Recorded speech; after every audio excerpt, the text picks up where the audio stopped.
So welcome again to Activities in Dementia Care with Stephani Gunther Castle. I'm pleased to introduce her. Stephani brings a bachelor's degree from Fresno Pacific University in social work, and she has 17 years of experience in adult day programs, 17 plus years that she's brought to Del Oro.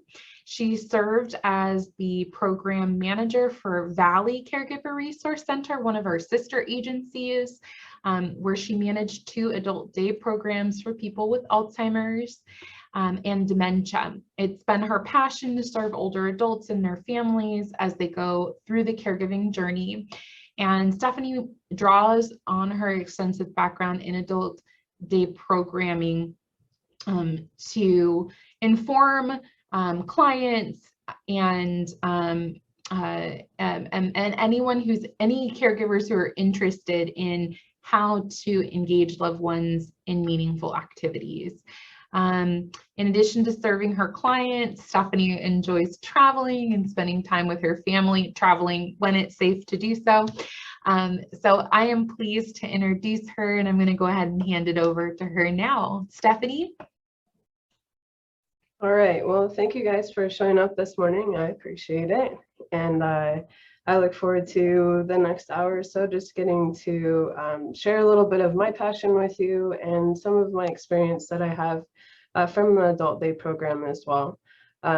Just like Simone was saying, I have 17 years of experience with adult day programs. I started off with that program actually as office help and transitioned into the direct care with the participants is what we called them. People who had Alzheimer's or dementia, and spent 17 years planning activities with them, executing those activities and working hands-on with them. And in the later time that I was there with Valley Caregivers, I also was the program manager, which gave me more experience working with caregivers and people in the home, giving the caregivers opportunity for activities in the home as well. So today I'm going to share just a little bit of, kind of how to plan some of those activities for you and your loved one at home, and use some of that knowledge that I have to kind of lay that out for you and how you can create them at home as well. So let's get started. Maybe, here we go. So the first question is, why do we need activities? Well, activities provide structure for your loved one through the day. We all need that structure, right? We all have structure. We wake up in the morning, we get ready, we go to work, we have family time, we have social time, we travel, we do what we do. We all do those things on a daily basis. Maybe not travel, but we do those things on a daily basis. So a daily routine provides security for your loved one. All of their lives, like I said, they have led a structured life. They wake up in the morning, work, they go to work, they have their family, social time, etc.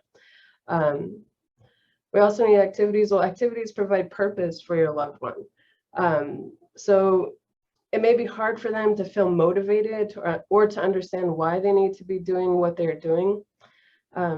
But if they have some motivation or reason or purpose to do the activity, you're likely to have better results of that activity if they feel like they have that reason to do it. And I put on here, it will help me, and we'll get into that a little bit more. But our approach to the activity for them, having them do that activity, if we're sold on the activity, they're going to be sold on the activity. So when we say it will help me, they have a reason to do it because it's going to help you. And like I said, we'll get into that a little bit more. Activities also help build self-esteem. Once they've accomplished something, then they are able to build on that something. And that builds up their self-esteem as well. And activities can help decrease agitation, frustration, and difficult behaviors. And sometimes those behaviors can just really stem from simply being bored, not having things to do at home, not having someone to talk to or something for their mind to be active with, can cause them to be agitated, can cause them to wander, can cause them to have challenging behaviors for you. And so having just even some simple activities for them to do and to stay active may help you and them through the day. So it's important to look at the approaches to your activities. And so, like I was saying, you have to have a reason for the activity. So for instance, an activity may mean or may look like this, that the mail comes at 3 o'clock each day. And that activity is that we get up out of our chair, we go walk to the mailbox, get the mail, and we come back to the house. It may take 10 or 15 minutes for you to do, depending on your loved one. But that was an activity that you did, you moved, and you needed to get the mail from the mailbox. Also, it's important to look at, to gain this tool, to understand this tool, adapting. So adapting is a tool that that will help lessen their agitation. I think a lot of times caregiving, especially for somebody who has dementia, it's like a dance, right? They live in their own reality, and we live in that reality with them. And in that reality, they are always going to be in charge. They're always going to know what's right. They're always going to know, their way is their way. And it's our job in their reality to keep them safe. And so it's like a dance, like I was saying, that dance, they lead, but you actually are leading. And so it's important for you to think on your feet, to be one step ahead of them. And one way to do that is to adapt to the situation, to the time, the things that are happening in that moment. And we'll talk about adapting through this presentation as well.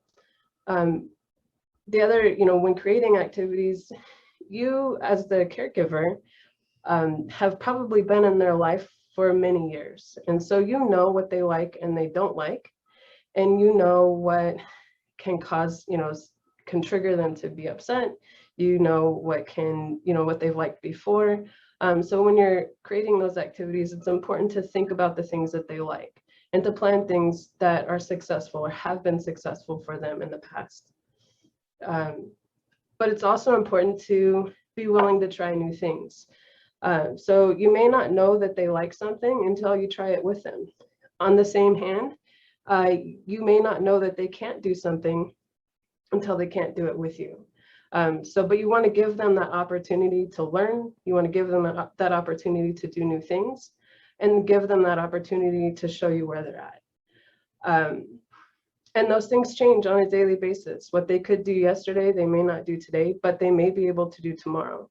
So don't just give up right away because they weren't able to do it one day. We all have good days and we all have bad days.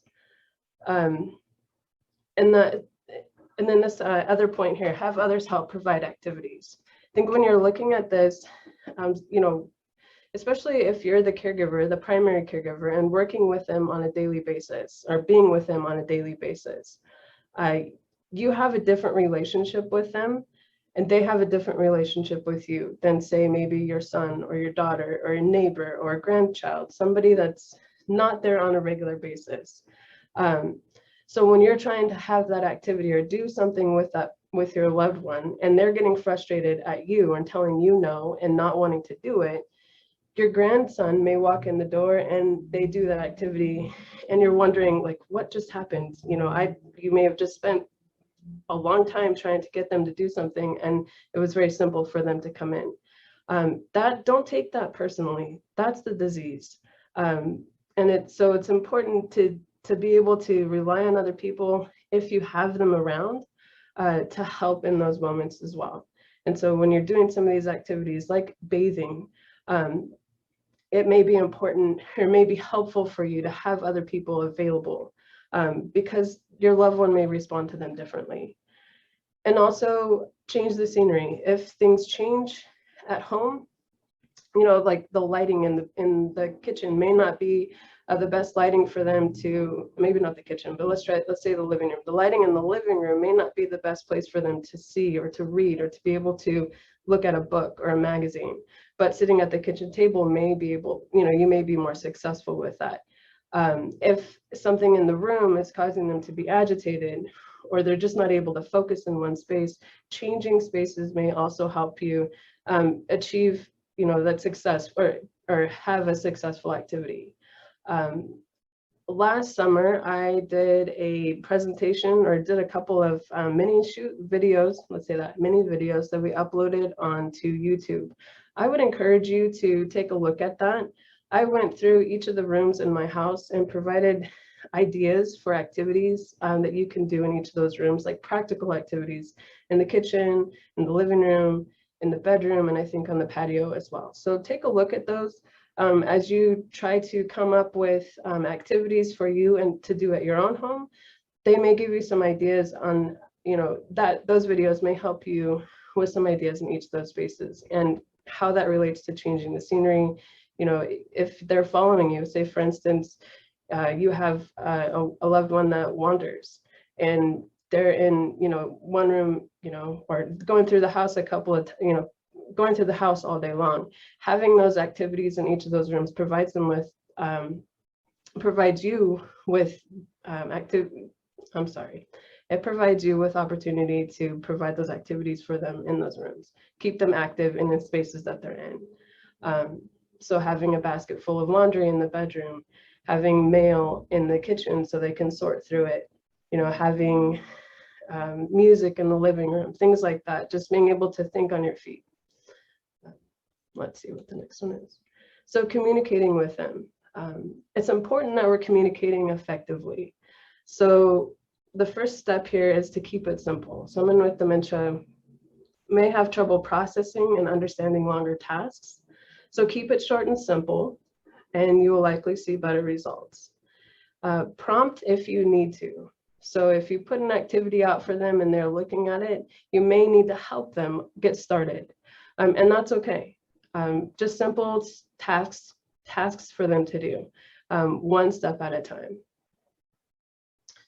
And then I say here, use therapeutic storytelling. Other people call it compassionate lying. It's a hard thing to wrap your head around sometimes, but it is important in those moments for you to meet them where they're at. And they may need to hear something that isn't rational, that isn't true in that moment, so you can move past it. And then, we'll talk about this a little bit later, but weighing out the situation, is it worth it telling them the truth and having, starting that I'm right, you're right, you're not right, this back and forth bickering that can escalate to very frustrating situation. Or, if you were just to tell them in that moment what they needed to hear and move on from it, you can likely avoid some of that frustration. And then another tool that I use and I love to share with my caregivers is this take care. And I think it's really important for us to be able to have it when you need it. And this is what it is here. So on the left side, it says, try not to, it's an acronym. C for criticize. You don't want to argue with somebody who has dementia. You don't want to reason with somebody who has dementia. And definitely, explaining to them so that they can understand, that's likely not going to happen. Those things are like an uphill battle is how I describe that, that you may not win. And is it even worth it trying to explain things to them or have them reason or understand it when you're going to go through that situation? You're going to explain and reason to them again the same thing. So if you can avoid doing that at all costs, then I would as well. In that moment, so instead of criticizing, arguing, reasoning, or explaining, instead acknowledge how they're feeling, reassure them that they're okay, and change the subject. And that may look like when you're having somebody who, let's say they were wandering or they want to go home. They're at the front door and you're wanting to get them away from the front door, acknowledging that they're feeling that way, that they want to leave. Try to ask them where they're wanting to go, who they're looking for. And then this is where you can use that therapeutic storytelling. If they're looking to go home, tell them, instead of telling them that they are home, maybe tell them that we'll go home in a little while. Right now, we've got to go finish the dishes and get dinner ready. Maybe after dinner, we'll get everything, we'll get to the, we'll get in the car and we'll take a drive. But how about we go in the kitchen now and get something to eat and try to change the subject, change their thought process and move on from that. It will likely come back again. Those are things that will happen often. But if you can move past it and get them away from the door and change their thought process in that moment, it may be, you may have success for that in that time. And, just having this as a tool, especially as you're creating these activities, and sometimes, those activities don't, are not working or not helpful, being able to kind of transition from, that frustrating time that they may be having to a different activity or a different space in that, changing your scenery, that may be helpful. All right, so getting into the activities. Before I start talking about this, I want to give credit to where credit is due. There is a lady, her name is Teepa Snow, and she is like a guru, I guess you can say, very well versed and knowledgeable of dementia and dementia care. She has a whole presentation and series for caregivers who are paid caregivers, likely in facilities and things like that. But a lot of her information and approaches can be used in the family caregiving situation. And a lot of my information and a lot of my knowledge comes from some of her videos that can be found on YouTube. So if you look up her name, again, it's Teepa Snow.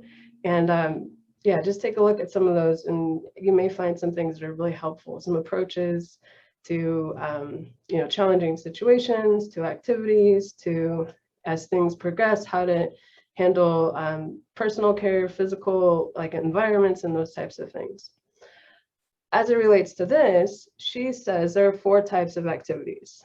So there's productive activities, leisure activities, self-care activities, and rest and restoration activities. And these are all things that we, whether we have a disease or not, need in our life on a daily basis. So let's look what those are. Productive activities are activities that provide feelings of accomplishment, activities that you start and you finish. The productive activities help you feel valued because of the work that you've done. And productive activities help you make you feel like you're making a difference. The quote here is, "I make a difference because of who I am," and simply feeling needed, right? So in the picture that we have on the side here, the gentleman is helping, my guess is his wife, wash the dishes. And that's a productive activity. It looks like they're doing it together. So he's feeling like he's giving back to the situation, excuse me. And he is giving back to his wife and helping and do the dishes. And it's not just all on her. And it's like teamwork here. And he feels like he may be making a difference. We also need leisure activities. And leisure activities are things that bring us joy. Activities that make you feel good. And doing things just because you like to do those things, not because you're told to do those things, not because you have to do those things, but these are things that you like to do and having the time to be able to do those things. Pleasurable activities. And those pleasurable activities include active and passive activities. And we need a mixture of both of those. So from the pictures here, the activity of the lady, the woman in the top here, she's using, it looks like she's crocheting or knitting, maybe a blanket. And that to her brings her joy. It gives her things that she's like, things that she likes to do. A passive activity may be watching TV, kind of just zoning out. And an active activity may be getting your nails done. So just kind of looking at activities that you can plan through the day for your loved one and for yourself that are both active and passive. Like I said, we need a mixture of both of those things. And then there's self-care. Self-care is like taking care of the body, activities of daily living, things that we do on a daily basis. So bathing and grooming, dressing and undressing, meal prep and feeding, transferring, restroom care and continence care, and walking and moving. Those are things that we do on a daily basis. Another part of self-care is taking care of the brain. So having activities that stimulate the brain, like thinking, so reading the newspaper, having a conversation, something that keeps the brain active. And then taking care of the home, taking care of the world around you, and making sure things are where they are when you need them. So I think of that, like if you have in the morning, your mom may go to the bathroom and brush her hair, but at night she likes to sit at the vanity in her bedroom and brush her hair. So making sure that comb or the brush made it from the bathroom back to the vanity at night. So she has that has that brush to be able to continue that routine at night. Part of this self-care, and one of the things I want to mention here is there's a saying that I have heard through my trainings in the past couple of years. And it goes like this. It says that the more that you do for them, the more that you take from them. And really what I think that means is the more that we do for them, even though they can do those things, we're taking away those abilities of them doing that routine every day. And that takes away their independence. And long term, you want them to be as independent as possible for as long as possible. So giving them the opportunity to, do these daily activities or these activities of daily living, even though it may take them, a lot longer to get dressed in the morning. And it's probably easier for you to help them, put on their clothes. But the muscles that they use to put on their clothes, they may not use those any other time during the day. And so if we're putting those clothes on for them and they're not using their muscles, then they're losing those muscles, right? And so it's important for you to give them the opportunity to do as much as they can on their own, so that they can continue to be as independent as possible. Again, in the long run, it's going to help you because that's less work that you're having to do. I also want to put a side note in there that I understand things happen and you need to get going, and you may have an appointment and they need help so that you can get them into the car and to the doctors faster than they would if they did it on their own. So I understand, and it may not be that they may really need that help. So if they need the help, absolutely do it. But if they can do that and you do have the time to let them do that, it's okay. It's giving them an activity and they're still being productive and they're still able to do that on their own. Look at it like you have a little bit of extra time to do something else. So that's what I have to say about that. Yeah, definitely feel like that as long as they can be as independent as possible, that's the best thing. And the last activity that Tipa Snow suggests is that we need to have rest and restoration. So we need the ability to recharge our batteries, not only us, but also our loved one. And so it really depends on who we are and how we do that. So some people may need to have alone time to recharge, and other people gain that energy from being around other people. So I'm one of those people that I need like 15 to 20 minutes to myself before I get home, so I can transition and recharge. Other people may, enjoy conversations before they come home from work. In your situation, it may be that you need to, go and lay down for 10 minutes. If that works for you and you're able to recharge, great. Whatever that may be. Spiritual restoration. I think it's important for us to keep that into consideration, especially if your loved one has been a part of a faith community for a lot of years. If they're not able to attend church any longer, maybe you watch it on TV. Maybe you listen to religious music at home. Maybe you recite prayers, whatever that may be through the week.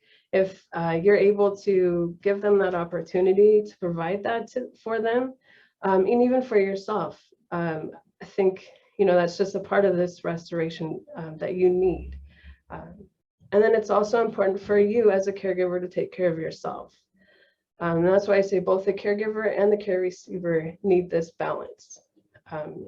Because if you're not taking care of yourself, then you're not able to take care of them. And that offsets that balance there. And really caregiving is all about that balance. All right, so like we were talking about earlier, adjusting is a tool that you definitely need to be able to do. And it's not just for activities, but it's like, as you go through your day, your loved one may be having a good day, your loved one may be having a hard day, and just having to adjust, in the moment if having the ability to adjust in those moments is really crucial. And adjusting may include, in regards to activities, it may include that you have to simplify the activity. What you planned yesterday or what you were able to do yesterday, you may not be able to do the way that they did yesterday. So you may have to simplify that activity, take away some of the steps. If there's too much stuff on the table, maybe take some of the stuff off the table, really just kind of break it down for them step by step. Adjusting also means that you may have to increase or decrease the length of time that you do the activity to meet their needs. Again, it's just being able to read them where they're at in that moment. May mean that, you've given them too much time and now they're bored. Or you're trying to, clean up and they're not done with their activity, or they're not done with reading that magazine or that newspaper. So kind of just reading their body language and just kind of how they're responding to you in those moments. Again, use that therapeutic storytelling if you need to, or that compassionate lying. And adjusting may mean that you also have to change the environment, or change your setting, go from one room to the next. If it's there's challenging situations in the house, maybe going on the patio and having a cup of tea may be more appropriate.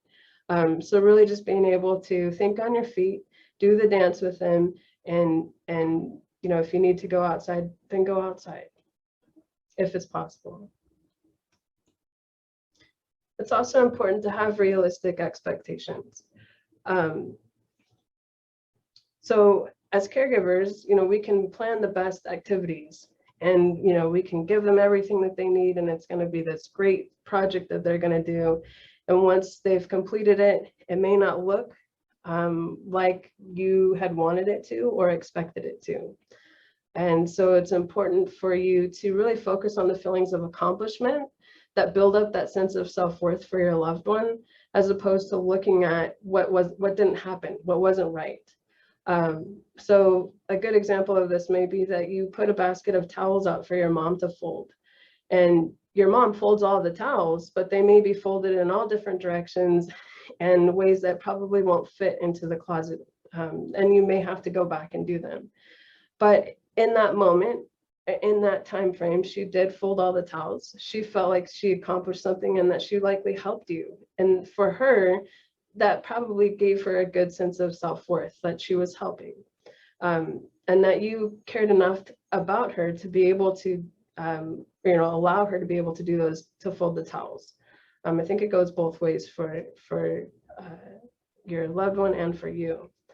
So in that situation, it's important to weigh it out. If it's worth you telling her that these aren't folded right, or going back and folding them in front of her, we have to weigh out that situation, because if we react or say something, it may, take away that feeling of accomplishment, and then cause some frustration, and you can cause some tension. If weigh it out, is it worth saying something about?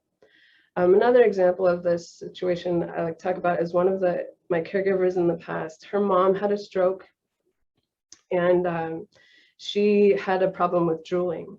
And while she was able to do almost everything on her own, that was one of the things that she just couldn't control. So after dinner every night, the mom would like to go take her dishes from the table to the sink and then wash her dishes. Well, while she's washing the dishes, she's also drooling. Well, the caregiver, she had some discrepancies and really felt like, the drooling was definitely a unsanitary thing, and that she was always having to go back and rewash the dishes. So she decided she was just going to take that task away from her mom because it was easier.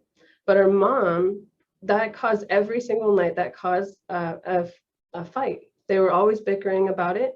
And the caregiver was so frustrated because of, her mom just didn't understand that this is, she had to do it this way.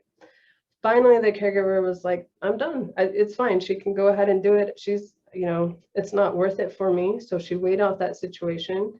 And in that time after dinner, she was able to sit down and catch up on some of her phone calls while the mom did her dishes.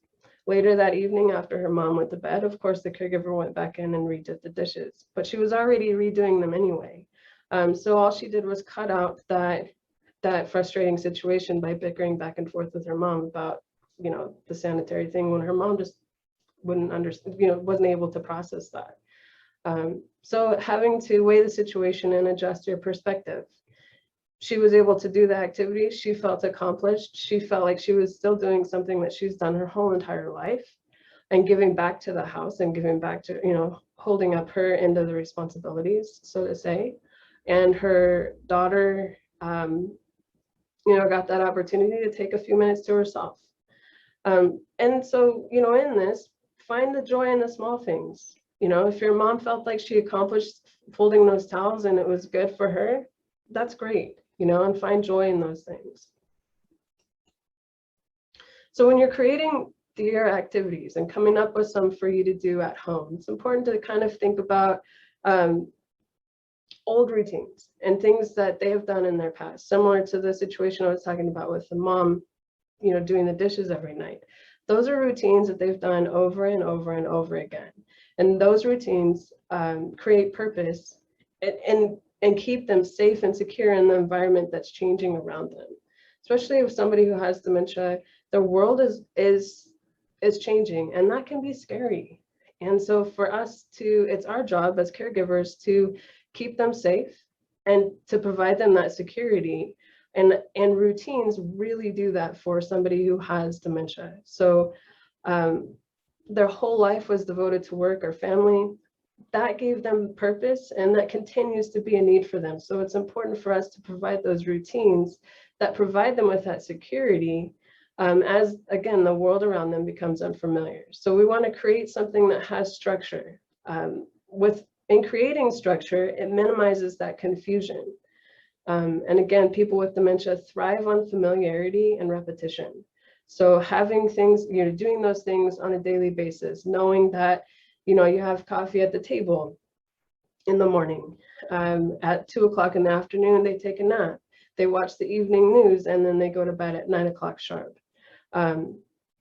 Those are just examples. I know that it's not for everybody, but definitely, that structure for them has been a part of their life for the last 40, 50 years. And so, making sure that those are things that are still in your daily routine. And or if there are things that used to be in their routine, it may be something to bring back to their routine again. So you also want to consider past and present interests. So adjust past interests to fit current abilities. They may not be where they used to be, as independent as they were before they had dementia, or where they're at now. And so it's important for you to adapt activities to meet their needs as the disease progresses. Similar to what we had talked about before, the adaptation. Here's a good example of that in the garden. My grandma, for example, she was an avid gardener. Her backyard was pristine. And for a very long time, she was able to go out there and, prune her plants and trees and water and all of those things without, she was able to do that independently.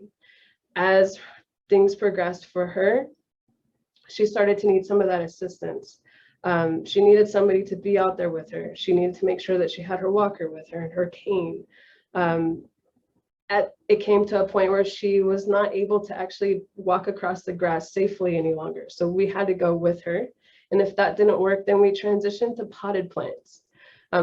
We had the potted plants on the patio at a level where she was able to still do them, but she wasn't having to bend over. She was still able to get her fingers dirty and do the pruning and watering and those types of things. As things progressed, she was not able to, the plants on the patio were not things that she was able to maintain any longer. but she still enjoyed being around flowers and the garden. So taking her to a botanical garden or other neighborhood parks where she can look at those flowers and still be out in the outside looking at those, still getting still meeting that need of past experiences for her or past interests for her, without, she's still safe. And it may come to a point where she's not able to do that any longer. So, making sure that we had books of flowers that you're able to talk about, picture books with huge flowers and beautiful, vibrant things. So, going through and reminiscing about them. And the other thing that we did is have artificial flowers. So maybe it's not something that she's able to maintain outside, but she can rearrange or arrange flowers in pots and vases inside and outside. And, artificial flowers you can pick up at like the dollar store, Walmart, and just have, those around and available. And it's still a part of that. The flowers are still part of her. But she may not be able to do it in the garden like she did once before, but you're able to adapt and adjust to meet their needs. Music is a big help, I think, and a part of, it's so therapeutic for all of us. And that doesn't go away with somebody who has dementia. In fact, it probably helps them. It can help lower agitation. It can change your mood. It can change my mood. Makes me happier and more social. And definitely was something that we used in the day program often, all day. It provokes memories. It helps people tap their toes and wiggle their hips. And, sometimes we would sing. And it definitely brought the mood up. And then, you want to play music that they remember, things that were happy for them, and hopefully we'll see a difference. I'm not on either side of this next comment, but I definitely want to put it out there. So if it's appropriate, music can be used to calm a person down rather than using medication to control behaviors. Like I said, that can go either way, but definitely think that music has that ability and it meets their needs. And just a side note, if you've never seen or heard of, there's a video called Alive Inside. I would encourage you to take a look at it. It goes through how music helps and can transition somebody who has cognitive impairments. And it really is a profound movie to watch, and definitely think that you can get some good ideas from it and see how music can help in your caregiving situation. And social interaction. So as humans, we have this basic need for social connectedness. This doesn't go away with the disease, no matter what stage of the dementia they have. So that can look a few different ways. You can have your grandchildren over, you can go out to lunch, go to the grocery store, have friends over, and incorporate old friends if possible. And in those moments, if your loved one becomes agitated, you'll need to adjust and try again in a different setting. I know that this can be challenging because we are in COVID times. So it may be that we have to think outside of the box and ways for us and our loved ones to have that social interaction in a safe way. That may look like having a Zoom conference with your grandkids. It may mean that your kids come to the front door or the front window and your loved one's able to see them out in the window. Things have opened up, and if you feel comfortable going out, definitely think going out to lunch and just people seeing, people watching, taking a walk around the block, and talking to neighbors. I also know that sometimes, it can be a struggle to take somebody with dementia to the grocery store. So, you know your limits, what you're able to do and what you're not able to do. So use this with, a grain of salt, but definitely think it's important to have that social interaction. It brings us up, and it makes us use different parts of our brain when we're talking with our friends. And adult day programs. I think I would be remiss if I didn't bring up adult day programs, but adult day programs are very helpful for meeting that social interaction, but they're very helpful for both you and for your loved one. So some of the benefits of an adult day program include that they provide socialization and supervision, and you may see some better sleeping patterns from it. This adult day program may give them opportunities for new friendships, to meet people where they're at and the same level that they're at this time. And it provides them with their own identity and gives them something to look forward to. Some caregivers see decreased signs of depression, anxiety, and agitation. And again, it gives you respite while your loved one's at the program. It can be a challenge sometimes to adjust for your loved one to adjust to the program. But I would say give it a try for at least 30 days before deciding if it's not a fit. And I would also say be in communication with the staff at the program, because what your loved one is saying may not necessarily be what's happening at the program. Very likely they're enjoying their time while they are there. They're participating in the activities and likely making friends. So that's my stick for the loved one, or for the day programs. And then movement. This is really a big part of what we need in our daily lives. We need that movement. Exercise can help decrease agitation, decrease frustration. When we're up and we're moving, it can help decrease some of the wandering behaviors. It builds up the strength in our bodies, and it maintains your mobility. Again, like walking to the mailbox, walking around the house. So some ideas for movement can be walking outside, walking at the mall, potentially having a personal trainer at the gym, depending on where your loved one is at. Create a walking path or routine in your home. At the day program, we had 5 different pictures on 5 different walls. And when we had a person who was having some hard time, being a part of an activity or wanting to go home, we would walk that path. We would go from one picture to across the room to the next picture, and we'd hit all 5 of those pictures. And we'd talk about those pictures once we were there.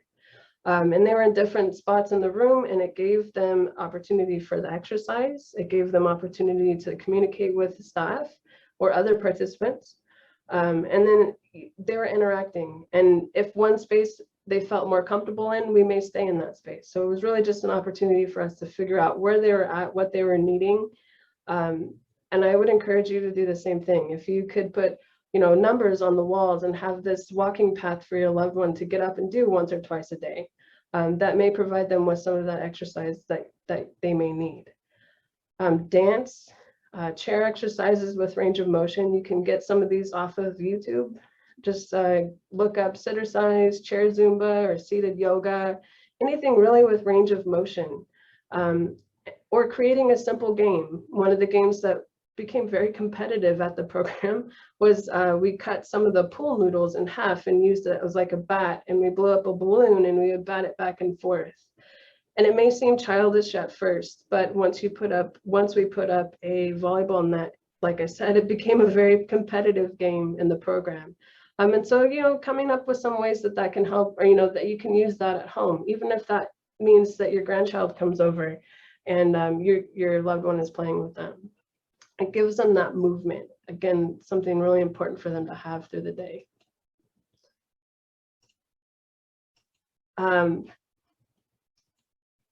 So you want to create a schedule. I think it's important for you to have this schedule and to keep it posted, and that your loved one knows where it's at all times, so they can know what's next, and you can always refer back to it as well.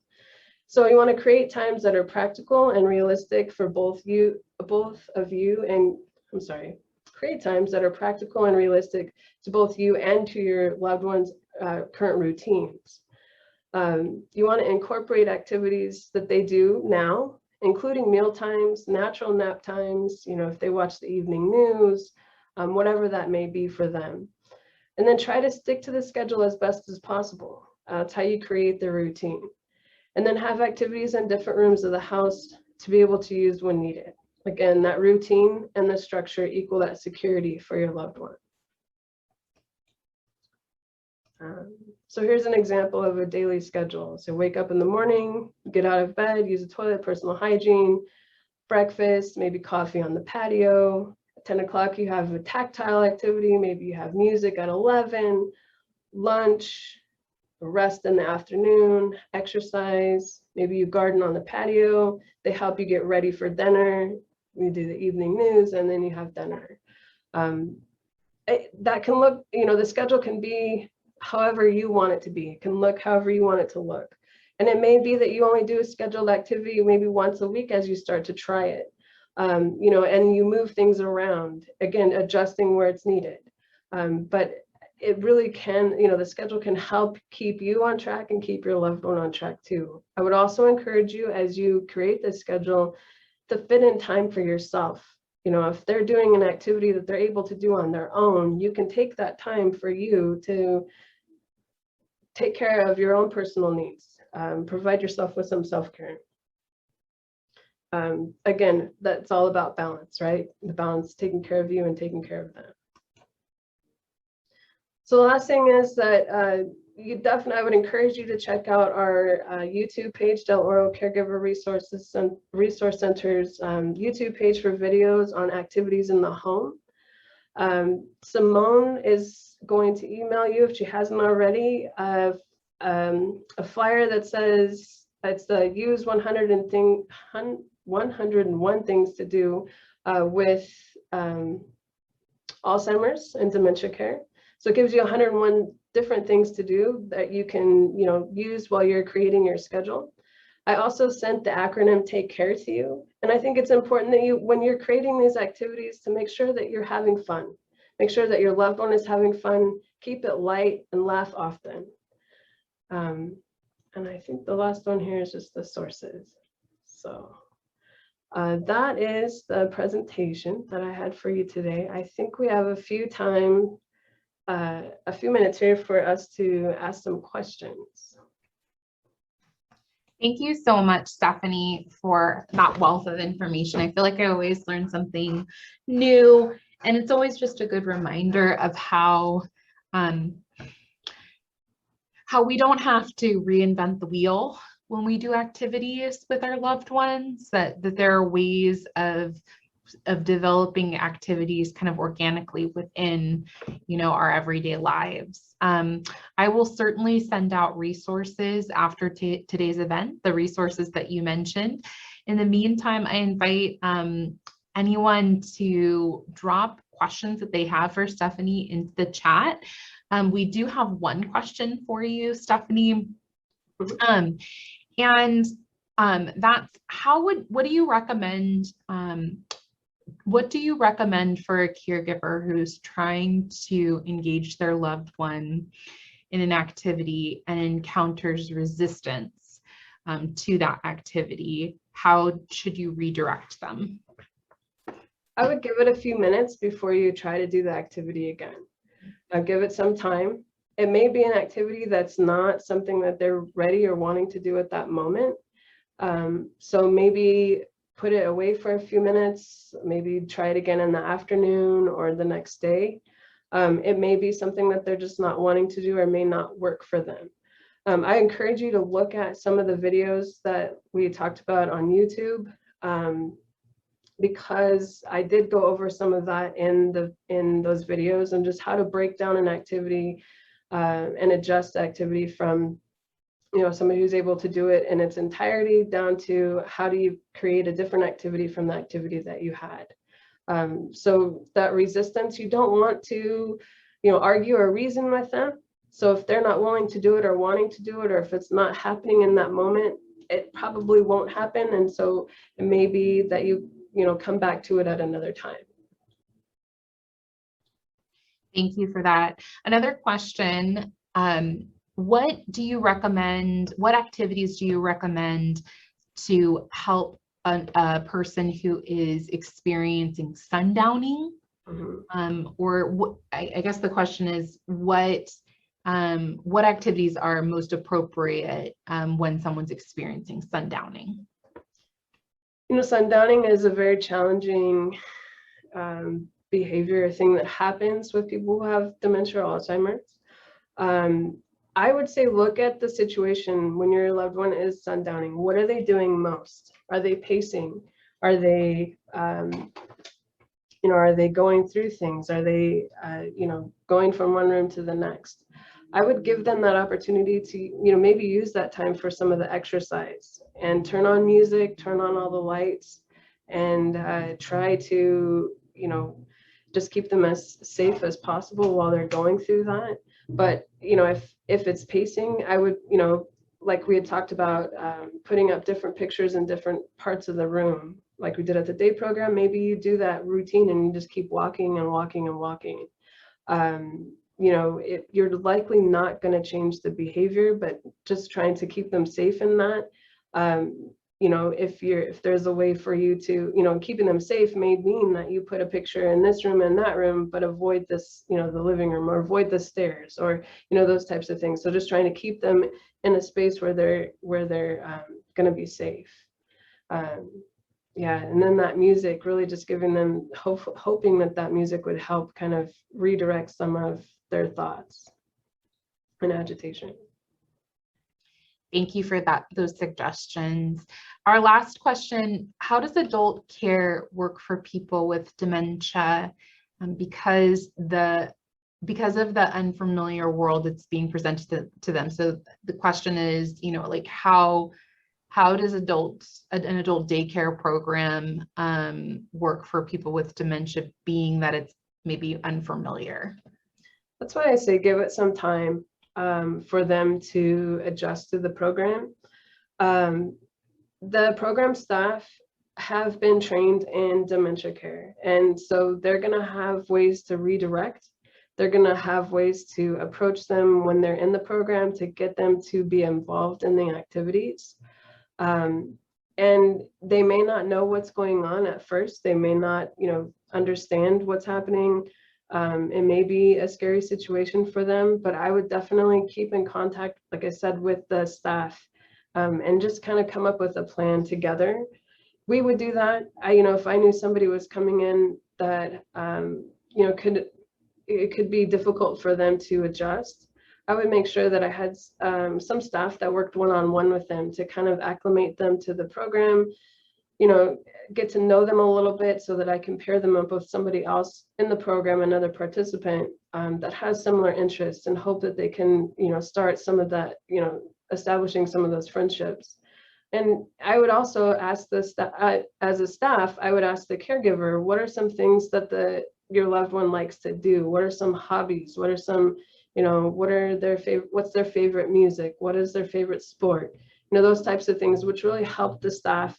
Once we got to know them, really help the staff be able to pair them with other participants in the program. Again, trying to create that those friendships, and that's where I would start. And just providing them with as much familiar things as possible, and keep it as familiar as possible.